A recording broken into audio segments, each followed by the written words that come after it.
Asante tena, nimeweza kurejea kwa ajili ya kuweza kukuweka sawa, maana pale niliishia kwamba inawezekana umekosa mtu wa kukufafanulia na kukuelekeza ni kwa nini wewe umeumbwa duniani na una maana gani wewe kuwepo duniani, nini kusudi la Mungu la kumuumba mwanadamu kuwepo duniani. Kwanza kabisa mpendwa, tambua kwamba wewe umeumbwa kwa mfano wa Mungu.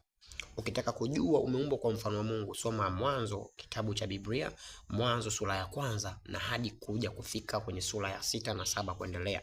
Utajua thamani ya Mungu kwako, utajua wewe thamani ulionao juu ya Mungu wako, hadi Mungu kufikia hatua kukuumba wewe mwanadamu, kukufanya uwepo duniani.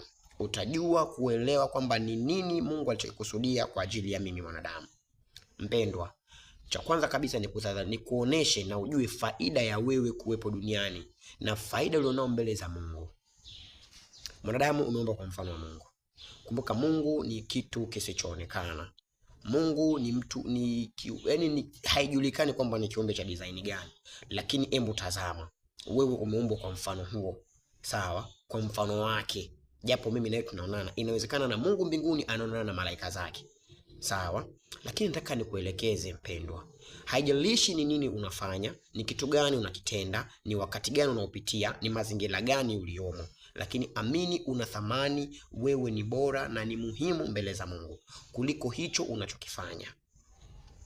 Sawa mpendwa? Ukisoma kitabu cha Mwanzo sura ile ya 1 na kuendelea, neno la Mungu linasema, na tumfanye mtu kwa mfano wetu, tumuumbe mtu kwa mfano wetu. Yaani sisi tukaumbwa kwa mfano wa Mungu. Tuna uthamani gani? Tuna faida gani?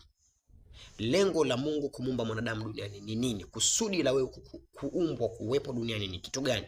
Kusudi